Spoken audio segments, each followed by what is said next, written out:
What up, shit? Tim is here. Now, June is pretty much on the horizon, pretty much 2 more days, I should say, and lots of really interesting movies to look forward to in the month of June. So, here are my top 10 anticipated movies coming in June. Alright, coming in at number 10, I'm going to go with the A24 film Marcel the Shell with the Snail with shoes on. Shell, I'm at. Why do they keep calling Snail? Anyway, now this is, of course, features the voice of Jenny Slate, and this looks really intriguing. I mean, here's what the film's about.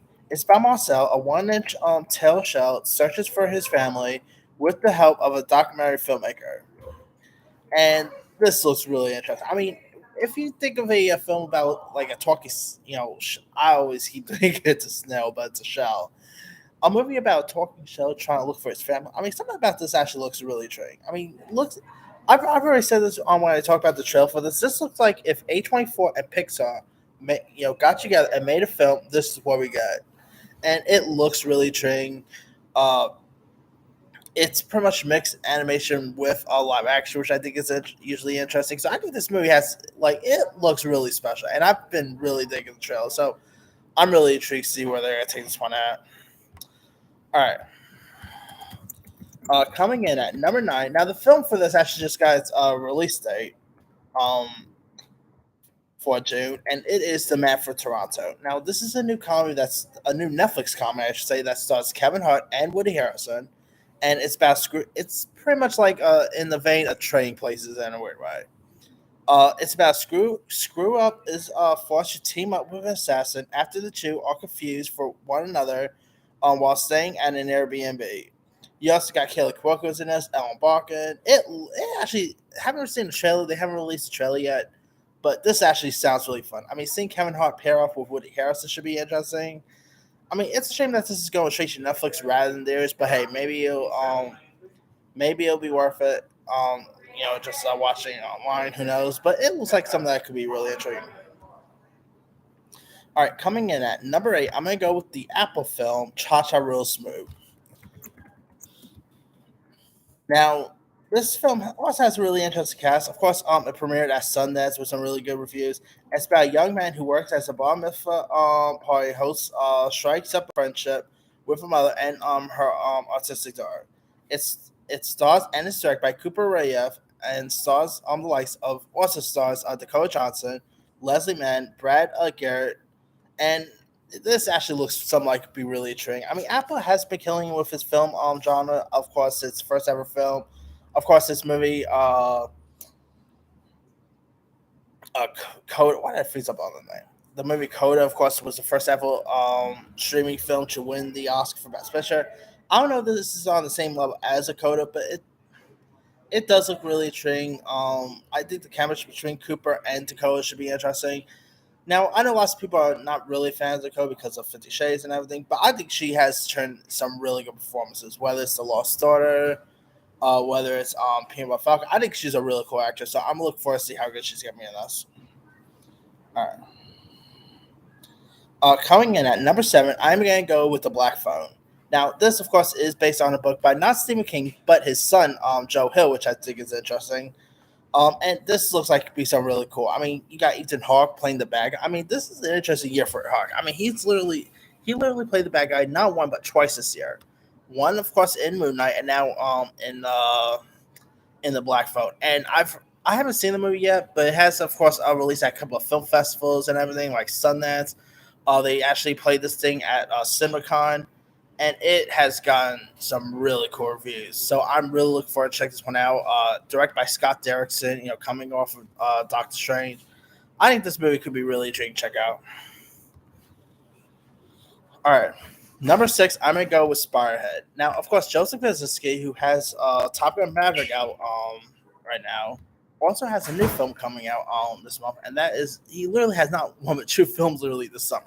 One, of course, is Top Gun Maverick, and the other one is Spiderhead. Now, Spiderhead, which stars Chris Hemsworth, who also has Thor: Love and Thunder coming out in July. It also features Miles Teller, who's also in Top Gun Maverick, as well as Journey Smollett, of course, from Lovecraft Country fame. Here's what this is about. Two convicts living in a near future society grapple with their pasts while trapped in a facility that allows prisoners to reduce their sentence time by volunteering for experiments using emotion alternating altering drugs, which are run by prison overseer Steve Abensey, played by Hemsworth. Inmate Jeff, played by Miles Teller, comes to care for another prisoner, Rachel, played by Smollett, and tries to automate experiments of the prisoners to save her. And the trailer for this looks really cool. I mean, Chris Hemsworth, he's even outside the door. Sometimes he could be a hit and miss once in a while. But I'm hoping this is a hit because it looks really intriguing. I like, you got Marcel, who I'm becoming a fan, who I'm been a fan for a while actually, from Whiplash and now Top Gun Maverick. He's great in The Office. So I'm looking forward to check this one out. All right, number five, I'm gonna go with Crimes of the Future. Now, Now, of course, this is directed by David Cronenberg, who's no stranger for directing body horror movie from the likes of Videodrome, Scanners, and all. And Crimes of the Future is no exception. This is actually also a remake of a film that he also directed back in the 70s, and it looks downright creepy. I mean, this definitely is your pure David Cronenberg at his finest. Looks intriguing, looks very sickening. So sign me up with this one. You also got the likes of Kristen Stewart. You got Leah Sedoxis in this, Viggo Morrison. This movie looks like to be something really intriguing to check out. And the reviews, by the way, coming out from Cannes Film Festival has been intriguing. So hopefully it'll be something decent. All right, number four, I'm going to go with Elvis, which of course is the Elvis Presley biopic starring Austin Butler playing Elvis, Tom Hanks as his manager. I mean, Baz Luhrmann's first ever film since The Great Gatsby in 2013. I mean, this looks so terrific. Of course, it did premiere at the Cannes Film Festival with some amazing reviews. They're even saying that Austin could easily get an Oscar nomination. Tom Hanks could maybe get a supporting actor nomination. That's gonna be interesting. So yeah, I mean, I so much can't wait for this. The trailers have looked interesting. I mean, I've always been fascinated with Elvis's life, but something about this looks like it could be really something very different. So I think this could be something really interesting. All right. Three, I am gonna go with Lightyear. Of course, Lightyear, is a spin-off, if you will, of Toy Story. And you got, of course, you got Chris. Almost said Hemsworth. You got another Chris here, Chris Evans, who voices the role of Buzz. Of course, replacing Tim Allen. But if you guys don't know, this is actually supposed to be based on the pretty much the character, not the toy, which hence why it's Chris Evans and not Tim Allen here. So yeah, I'm definitely really excited for this. The trailers have looked decent.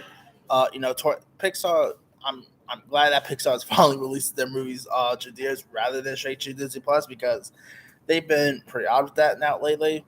And come on, I love the Toy Story franchise, so really excited for this one.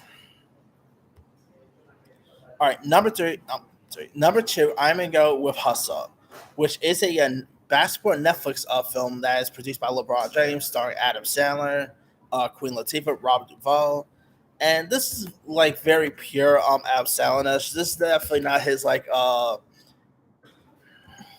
it's not really like his comedy type stuff. This is more dramatic.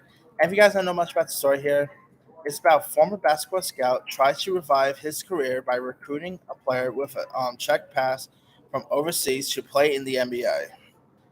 And so, yeah, I'm really excited for this. I love Adam Sandler when he does comedy. Don't get me wrong. Obviously, I love old Sandler, whether it's like Billy Madison, Happy Gilmore, Big Daddy, or anything like that.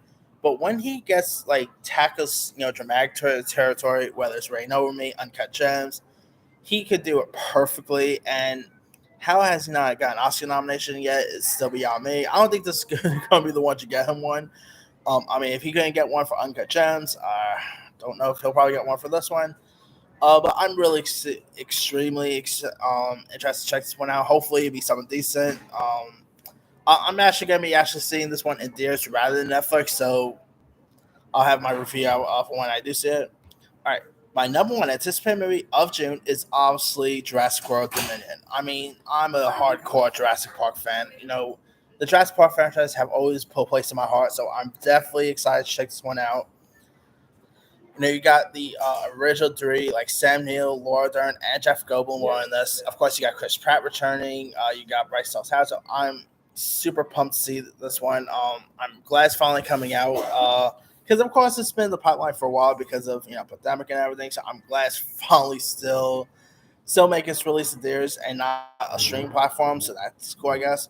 But yeah, I'm definitely excited for this. Hopefully, I make a billion. Who knows? But have to wait and see. But that's pretty much it. All right, let me do the quick rundown.